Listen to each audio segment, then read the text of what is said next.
PML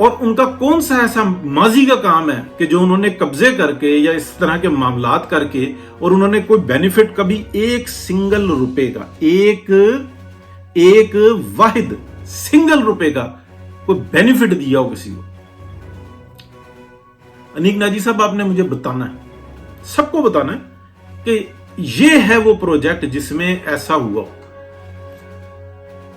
اس media کی وجہ سے، سوشل میڈیا کی وجہ سے یہ شعور بڑھ رہا ہے کہ لوگ کھل کر تنقید کرتے ہیں، اور تنقید جو ہوتی ہے نا وہ اصلاح کی پہلا زینہ ہوتا ہے، پہلی سیڑھی ہوتی ہے۔ تنقید جو ہوتی ہے، پازیٹیو تنقید جو ہوتی ہے، لوگوں کو پتہ لگ رہا ہے کہ یار ان ڈپارٹمنٹس کا کام نہیں ہے، ان ڈپارٹمنٹس نے سیاست میں مداخلت کی۔ ایک میاں محمد نواز شریف کی جو حکومت تھی، سازش کے ذریعے ڈپارٹمنٹس نے سازش کے ذریعے اس حکومت کو ختم کیا۔ آج شرمندہ ہیں، چپ ہیں، گالیاں پڑ رہی ہیں، تنقید ہو رہی ہے، تذلیل ہو رہی ہے، چپ ہیں۔ یہ ہے پازیٹیوٹی، یہ ہے ڈپارٹمنٹ کی طرف سے اس کو سلام کرنا چاہیے۔ اور مسلسل تنقید ہو رہی ہے، جنرل آصف غفور پر بھی ہو رہی ہے، جنرل فیض حمید پر بھی ہو رہی ہے، ایک ریٹائر اور ایک آن ڈیوٹی، دونوں پر ہو رہی ہے، اور ڈپارٹمنٹ چپ ہے۔ یہ ہے پازیٹیوٹی، یہ ہے سچ کی طاقت، کہ تم ہی تھے نا جس نے یہ تجربہ کیا، جس نے ایک لعنت کو، عمران خان لعنت کو پاکستان کے اوپر مسلط کیا، جس نے ایک رحمت، اللہ پاک کی ایک رحمت بہت بڑی ہوتی ہے، جس نے پاکستان کے لیے بھلا کیا۔ 3 دفعہ وہ وزیر اعظم بنا، میں قطعی طور پہ کسی خاک کے برابر نہیں، لیکن ہم میں سے ہمارے اندر جب بھی کوئی فرنٹ پہ کوئی آ جاتا ہے نا، یعنی کہ دعا اور بددعا کسی انسان کی شکل میں سامنے آتی ہے، کسی بھی انسان کی، یعنی کہ اس کا جو اجر ہوتا ہے نا، یعنی کہ انسان دعا کرتا ہے اس کی قبولیت ہو جائے، یعنی کہ اس کے لیے اچھا ہو جائے، تو کوئی انسان کی شکل میں آ کے اس کی ہیلپ کرتا ہے، اور اگر بددعا آ جائے تو ان کے سامنے کوئی فراڈیا ٹکر جاتا ہے، اس کو اور بدحال کر دیتا ہے۔ یہ یعنی کہ اس شخص کو جس نے 3 دفعہ پاکستان کو سنبھالا، تیسری دفعہ وہ سنبھال رہا تھا بطور وزیر اعظم، وہ 2013 میں ڈیفالٹ ہوئے وہ پاکستان کو کہاں تک لے آئے، اس کے خلاف سازش کر کے ایک لعنت کو مسلط کر دیا جس کا نام عمران خان۔ پھر اس نے جو واٹ لگائی، بجائے کہ آج تک اس شخص سے کھلے ہو کے معافی مانگے، جس کو میں نے ڈزنز آف ٹائم اپنے ولاگز میں اور اپنے پروگرامز میں بتایا کہ جو انٹلیکچوئلز ہیں وہ یہ کہتے ہیں کہ اس مسئلے سے نکلنے کا واحد حل یہ ہے کہ ڈپارٹمنٹ آ کے سامنے کہے کہ ہم نے سازش کی میاں محمد نواز شریف کے خلاف، ہم رانگ تھے، نہ تفصیل میں جائیں، ہم معافی مانگتے ہیں، ہم اپنا معاملہ پارلیمنٹ کے اوپر چھوڑتے ہیں، جیسے چاہیں کریں، ہم سزا کے مستحق ہیں، ہمیں سزا دیں، ہمیں معاف کر سکتے ہیں، ہمیں معاف کریں، ہمارے لیے کچھ اصول بنا سکتے ہیں، اصول بنائیں، لیکن میاں محمد نواز شریف کی حکومت کو ختم کرنے والے ہم تھے، کوئی اس کا قصور نہیں تھا۔ یہ مسئلے کا حل نکلا جائے گا۔ میاں محمد نواز شریف نے 2 دفعہ ایسی عزت بچائی ہے اس ڈپارٹمنٹ کی، وہ اتنا محب وطن شخص ہے کہ وردیاں جو ان سی تھی نا، وہ گاڑی کے ڈگی میں ہوتی تھی یا آفس میں پڑی ہوئی ہوتی تھی، وردی پہن کے نہیں جا سکتے، اس شخص کے ساتھ یہ سب کچھ کیا۔ پھر مڑ کے آتے ہیں انیک ناجی صاحب، پاکستان کا سب سے بڑا مسئلہ جو ہے نا، وہ پاکستان کے اندر یہ جو ڈپارٹمنٹ ہے، یہ سیاست کے اندر انوالو ہوتا ہے کاروبار کے لیے۔ اب جس دن یہ پولیٹیکل نہیں، بزنس ہوں گے، یعنی کہ بزنس سے آؤٹ ہوں گے، اس دن پاکستان کے اندر رحمتیں برسیں گی۔ بڑی تکلیف کے ساتھ مجھے بہت شدید غصہ آیا۔ ایک دن آپ نے اسرائیل کے بارے میں بھی اس طرح کی بات کی تھی، تو تب بھی مجھے بڑا غصہ آیا تھا کہ یار ہم ابھی اس قابل ہی نہیں ہیں کہ ہم ایک بہت بڑے پروفیشنل کے ساتھ جو ہے نا کوئی پارٹنرشپ کر سکیں، اس سے ہاتھ ملا سکیں، اس قابل ہی نہیں۔ جس دن ہوں گے اس دن ملا لیں گے، ادروائز ان کے اندر تو ایک میگنیٹ پایا جاتا ہے کہ وہ پیسے کو سک کرتے ہیں، وہ کسی بھی چیز کو کھا جاتے ہیں، اپنے وجود کو کھا جاتے ہیں۔ 2 جنگیں ہوئی ہیں، ورلڈ وار 1 اور ورلڈ وار 2۔ آپ پیچھے دیکھیں ان لوگوں کا کیا کردار تھا، کسی کے لیے روٹی کا نوالا تک چھیننے پہ آ جاتے ہیں، تب لوگ اٹھ کے مارتے ہیں۔ اس میں مسلمانوں کا کسی جگہ کوئی کردار نہیں ہے۔ پچھلے 1000 سال میں دیکھ لیں، مسلمان جو ہے نا دنیا کی بہترین قوم ہے، کون کون لڑا ہے تاریخ پڑھ لیں آپ۔ اور الزامات کس پہ آج لگ رہے ہیں اور بددیانت ترین، یہ ایک علیحدہ ٹاپک آ جاتا ہے، اس کے اوپر بھی کبھی آپ دیکھیں۔ تو غصہ تھا، سارا ٹائم اسی پہ نکل گیا؟ نہیں، جس دن یہ کاروبار سے چھٹی کر لیں گے نا کہ نہیں ہم نے کسی قسم کا کوئی کاروبار نہیں کرنا اور اس کا فیصلہ پارلیمنٹ کو کرنا ہوگا، مطلب کبھی کوئی بچھو یا سانپ یا اژدہا یہ فیصلہ کر سکتا ہے کہ میری لیمٹ کیا ہے؟ نہیں، وہ لوگ جو انسان ہیں جن کو یہ حق دیا گیا، انسانوں نے ان کے ساتھ ذمہ داری لگائی ہے، انہی کو یہ فیصلہ کرنا ہوگا۔ میں خدا نہ خواستہ کسی کو سانپ یا بچھو نہیں کہہ رہا، بلکہ میں یہ بتا رہا ہوں کہ نیچرلی وہ کیا جانور وہ کیا ہوتا ہے وہ خود اپنے معاملے میں تعین نہیں کر سکتا۔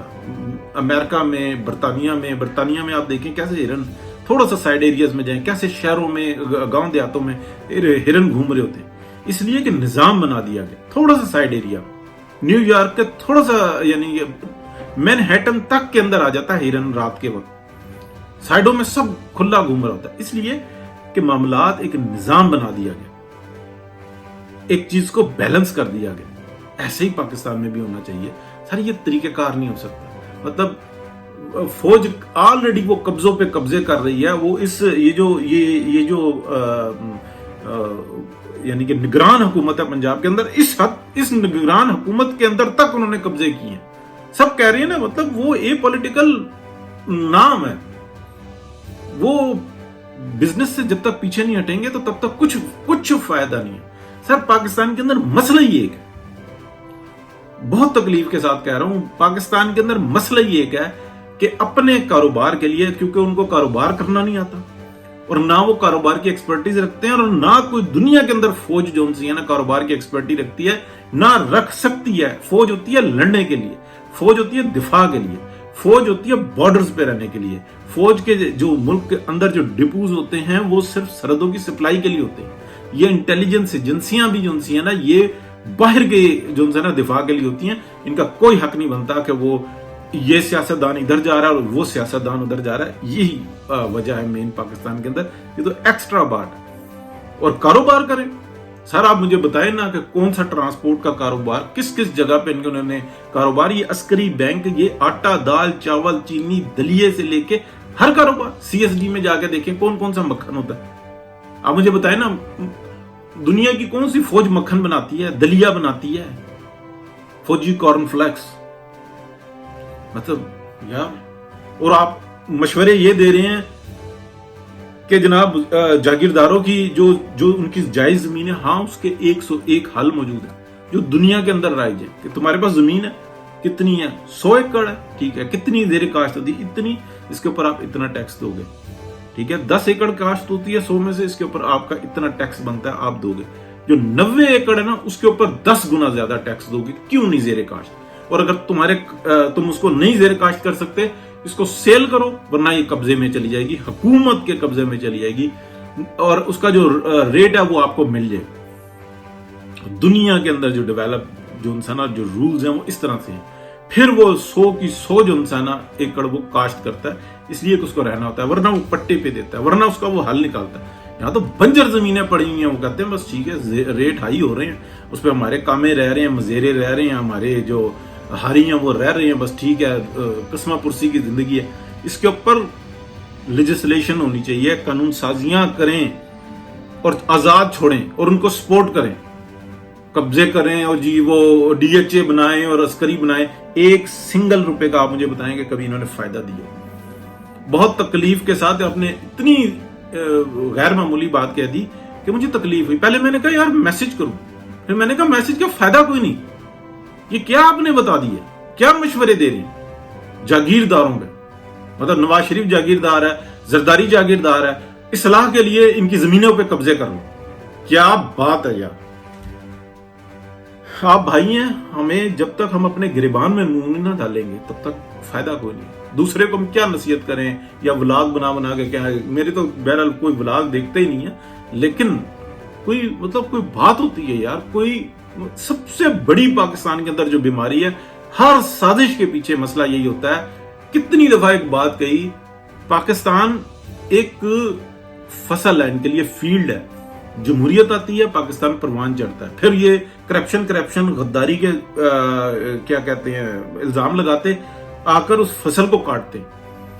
ٹھیک ہے، پھر وہ برباد ہونے لگتا ہے، پھر جمہوریت کو کیا سپرد کر دیتے ہیں، پھر یہ آتے ہیں آپ ہسٹری دیکھیں، ہر دفعہ یہ آ کے خود ارب پتی ہو کے کیوں جاتے ہیں؟ یہ جو باجوہ ڈاکٹرائن آئی ہے، آپ مجھے ایک نمائندہ ان کا بتائیں جو ارب پتی نہ ہو گیا ہو، کروڑ پتی رہ گیا ہو۔ اتنی بڑی بات کرو، سب کے سب کچھ پوشیدہ، کچھ سامنے۔ آپ مجھے بتائیں یہ پی ٹی آئی کی لاٹ بھاگی ہے، کوئی ادھر بھاگا کوئی ادھر بھاگا، کسی نے کوئی غیر سیاسی ہو گیا، سب ارب پتی ہو گئے، سب ارب پتی ہو گئے۔ آہستہ آہستہ دیکھیں یہ سیٹل ہو جائیں گے۔ اگر واقعی میں یہ 9 مئی کا جو واقعہ ہے یہ ہمارے لیے کتنا پریشان کن ہے، اصل 9 مئی جو انسان ہے اس کے بعد ہوگا۔ اگر معاف کر دیا گیا نا اور اپنے بندوں کو چھوڑ دیا گیا، وہ ہوگی سب سے بڑی بیماری۔ یہ میں نیا ٹاپک پہ لے آیا ہوں بات کو، وہ ہوگی اصل بیماری کہ آج کے سال 6 مہینے بعد جب لوگ اٹھیں گے لاکھوں کی تعداد میں، وہ کہیں گے وہ تھے نا، انہوں نے ہمیں راستہ دکھایا تھا اور یہ ہے راستہ نجات کا۔ اپنے گریبان میں نہ جھانکا، اور اوپر سے لے کے نیچے تک جو یہ ڈاکٹرائن لے کے آئے اور یہ جنہوں نے فساد پھیلایا، سب کی گردنیں نہ کاٹی یا ناپی یا ان کو کٹہرے میں نہ کھڑا کیا اور ان کو باقاعدہ سزائیں نہ ملی اور ان کو عبرت کا نشان نہ بنایا، اور چند ایک عمران خان اور اسد عمر اور 2-4 آگے پیچھے شیفل کر کے کچھ نہیں ہوتا۔ اصل عذاب، اصل راستہ، یہ بات بھی میں نے ناجی صاحب سے پہلی دفعہ سنی اور پھر اور لوگوں سے سنی، اور پھر میرے بھی اپنی رائے میں یہی تھی کہ اگلا جو انسان جو لشکر آئے گا اس کو نہیں روک سکیں گے، کیونکہ وہ حقیقت میں لاکھوں کی تعداد میں آئے گا۔ ان کا کیا قصور ہے؟ ان کے ساتھ زیادتیاں نہیں ہو رہی، ان کے ساتھ تو ہوا ہی کچھ نہیں، یہ تو جھوٹا الزام لگا کے ایک سازش کرنے کے لیے چڑھ گئے۔ جن کے ساتھ حقیقت میں زیادتی ہوئی ہے وہ کیا کریں گے؟ تو مجھے اس قبضہ گروپ کو، جو ان کا آلریڈی قبضہ گروپ ہے، کہتے ہوئے نہیں کہہ رہے تھے نا، لیکن آپ نے ایک ایسا راستہ دکھایا، واہ بھائی واہ۔ بات یہیں پہ ختم کرتے ہیں جی۔